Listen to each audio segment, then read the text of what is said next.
So climbing a compromised tree is nothing out of the norm. It's something I've done a billion times. I'm sure I'll do it a billion more. But this one was on another level. You can see the enormous tear out. It's even got stuff growing inside of it right here in front of me. That was years ago. This tree has probably 4 to 5 major tear outs in it. It is probably the world's most brittle, unsafe tree to climb. And this tree, these type of trees fail more than any other tree I've ever seen. So this is a Bradford pear. You can see right there the massive tear out. When you get them tear outs, that just makes the sections that are left that much more dangerous and weaker. But in all actuality, I had no other way really to do this, and I guess because climbing these compromised trees is such a regular thing, you don't really second guess it until you get up there and you start to feel the movement in the tree. And on the way up, you're seeing all the insane tear outs, and that there's only half the tree left. Shit. Like, look right here on the back side of this one, huge tear out again. And there's another one further up I go. It just, they're all over it.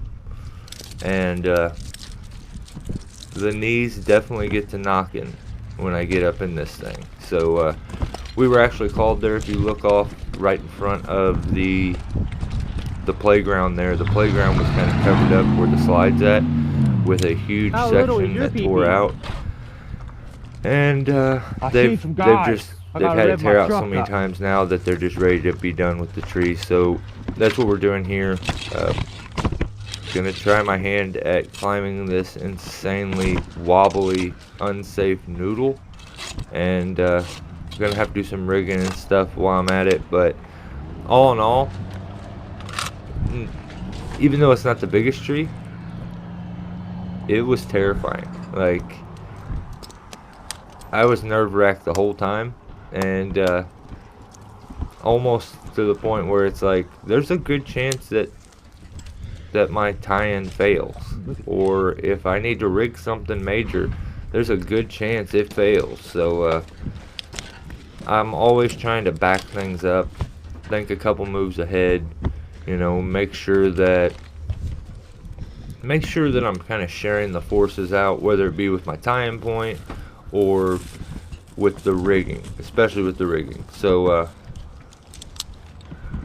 there's a few little tricks that I use here, and I'll try to explain. But for anybody that's had to climb a tall, skinny, wobbly tree, just trying to gaff your way up it is aggravating, because you find your heels are almost touching together, because you have to get the spikes to gaff in. You climb the sides as much as you can, but this thing was just, it was a wet noodle basically, and man, it was sketchy.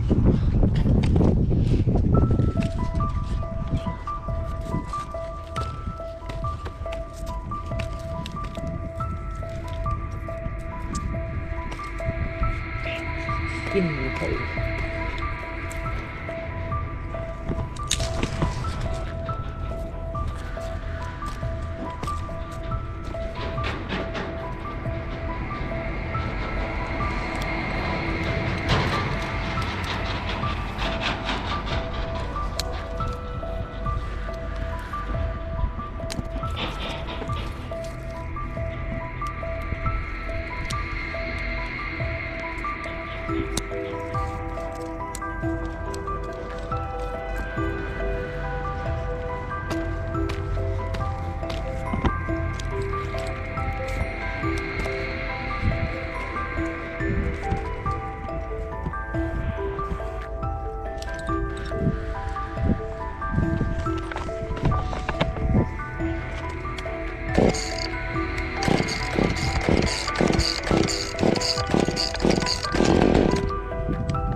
Alright, so first things first, I'm going to apologize for all that helmet cam. Hopefully I didn't make you motion sick too much. You can see me doing some fast cuts here because I'm in the center of the tree. That little trick kind of helps a lot of times. You can keep the limb vertical and just let the butt weight pull it straight down, especially if you have some obstacles around the outer rim of the tree. This tree has one main stem that's in the center that I'm on right now. I'm going to have to be tied into this stem, and I'm also going to have to be rigging from it. So I need to get a little bit of insurance and make sure that the stress and all the added weight that I'm going to add to it is not making it to the point where it's going to fail. So I'll free cut a lot of this because there's space. There's a little strip there in between the actual playground and the house.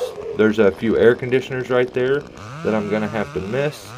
But the other thing is the playground here to the left. But all of this, for the most part, I can free cut. It basically lands right there is where the blowout happened and why we got called here. But the other thing is I need to take the tops out of this stem that I'm on, and the reason I'm doing that is so that I can have a little bit more confidence in it as I'm using it to rig, and plus I'm going to be, tied into it. So at most of the time, I'm always going to try to avoid that scenario, being tied in to the same stem I'm rigging from, but sometimes you just have to. On this one, I'm going to go ahead, maybe a couple of these, I'm going to let Jake go ahead and rig with me. But there is so much brush to this tree. It's so big, and we need to be able to actually try to fit all of this tree into that little trailer there. Right now, it looks impossible, but we're going to give it our best shot. Okay, so we're going to have to rig his top first. So I'm going to hang you guys right there. Well, I guess I can put you here. Do that.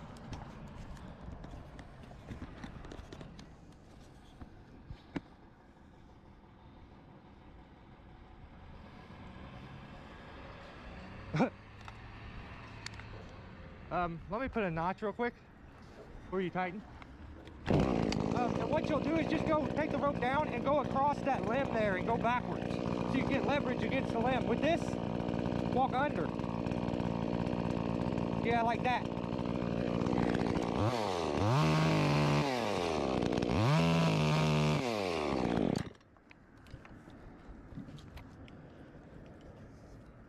Okay, you can snug up. And try to let it down a little if you can, but you got the fence there, so it's gonna be tricky. Okay. So just try to keep an eye on it. If you need to get in a different position so you can see better too. Okay. Hey, no, go, you're gonna lose your leverage on that if you go that way. There you go.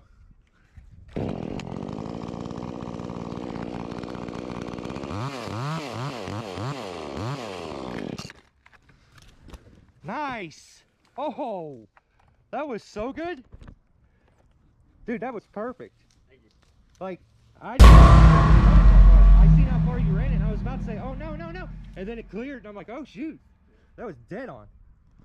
Beautiful job.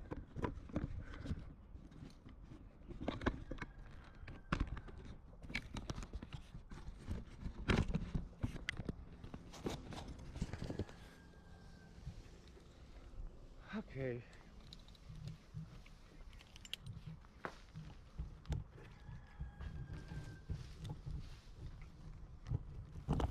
Alright, so here's a little extra info.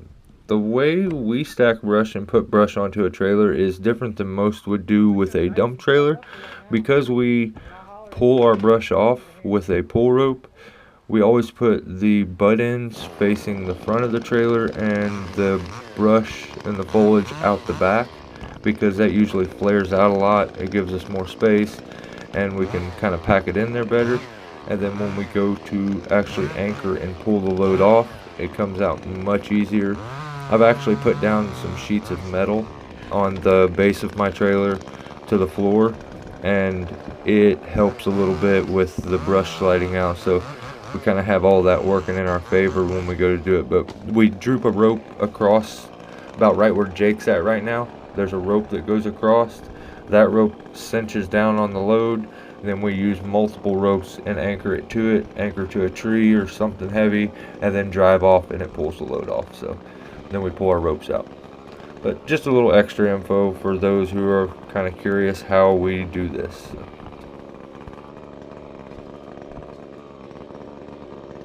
So you have to remember, this garage actually extends out quite a ways. It would be very easy to smack and knock the gutters off.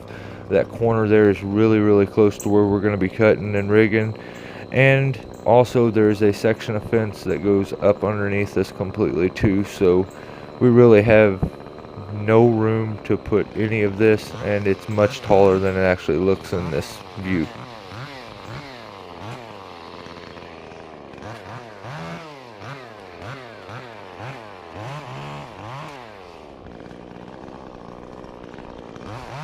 So this cut right here actually lands, there's a gate there. We have it opened all the way up. That actually landed into the gate opening. So yeah, we're definitely out of room. And that was a very small piece. So I'm gonna have to get the rigging rope and we'll do our thing and try to rig some of this out.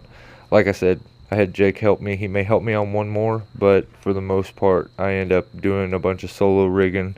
I use a stub and kind of do my thing here, but you'll see. I think he does actually rig maybe one or two more, but then I just take over from there and keep things moving along.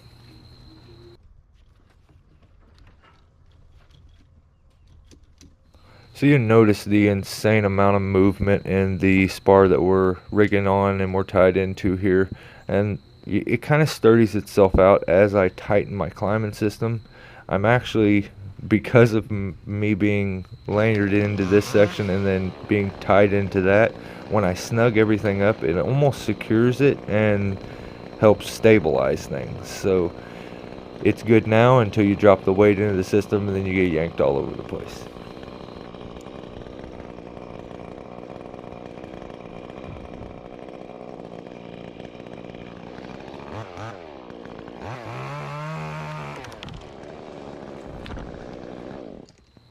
So I guess I was actually wrong. Jake doesn't rig anymore with me. I just take over rigging here, and that the gate's pretty good size, so we're able to lay most of these. Me rig them down, hang them, and then he's able to pull it into the blacktopped area so he can process the stuff. So I believe I basically take over the rigging here and do all the rigging for the most part on my own and free cut what I can. But yeah, just a process of solo rigging. It, you'll change your setup quite a few times as you go, but you'll get to see here in just a second.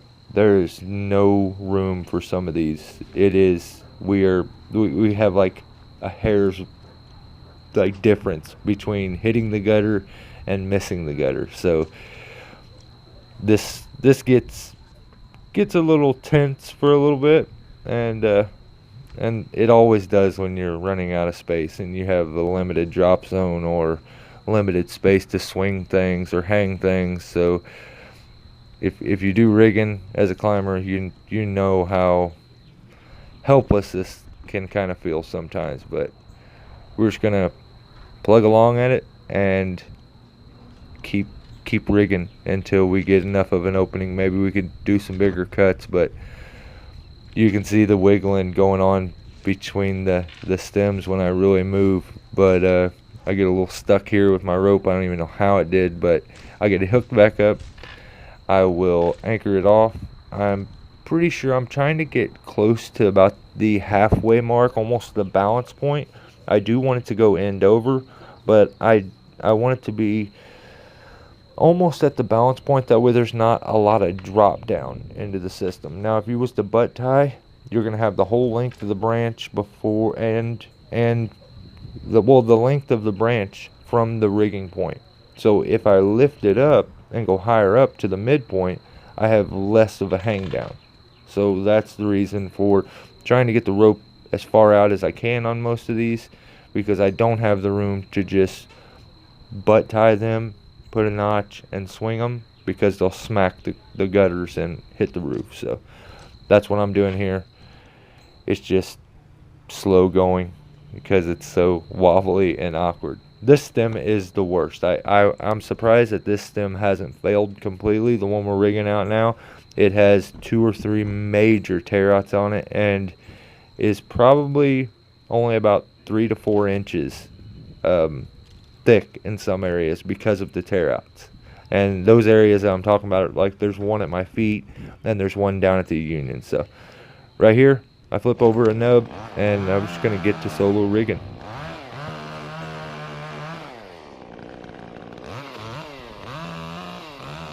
So another thing I need to point out, we are rigging off of the stem here. You see the speed line strap.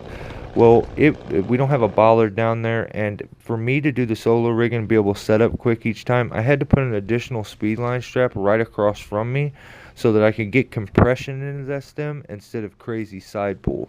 So the addition of this other speed line strap makes it so I can quickly and cleanly run this system and solo rig on my own from where I'm at. And I'll adjust that speed line strap if I move to a different area.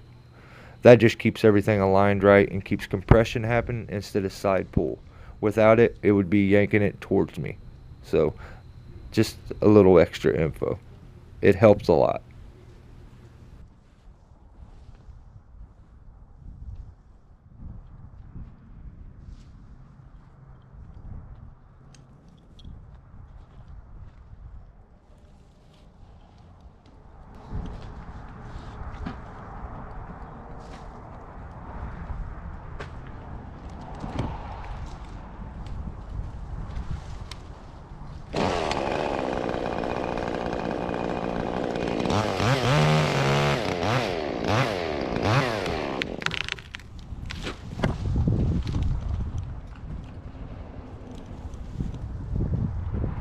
So that limb there should give you a little bit of an idea of how much room we actually have.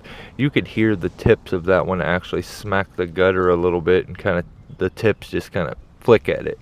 But yeah, so just very, very, very limited on room, just in general.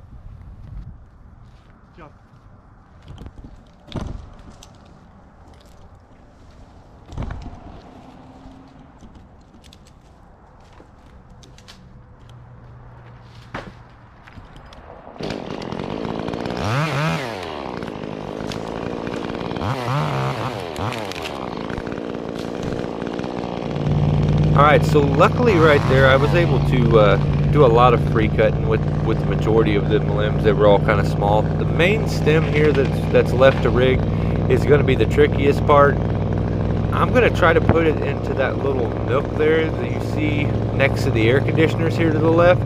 There's kind of a little hole right there, and as long as I take it sort of that direction and into that little cubby where the garage kind of sticks out, where the flower pot is, or flower bed is, it should be fine. It should clear.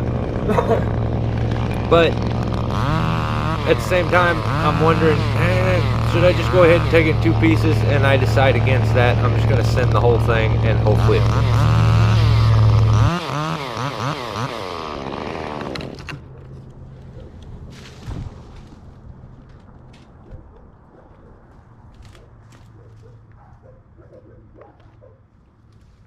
Right on, I'm just going to be cutting wood after this and give you time to get caught up on brush. Okay, cool. I won't bother you. Nice job. I'm gonna leave the rigging hooked up, but I don't know that we'll need it. We'll just see. Okay. Since it's already in a good spot, we'll leave it.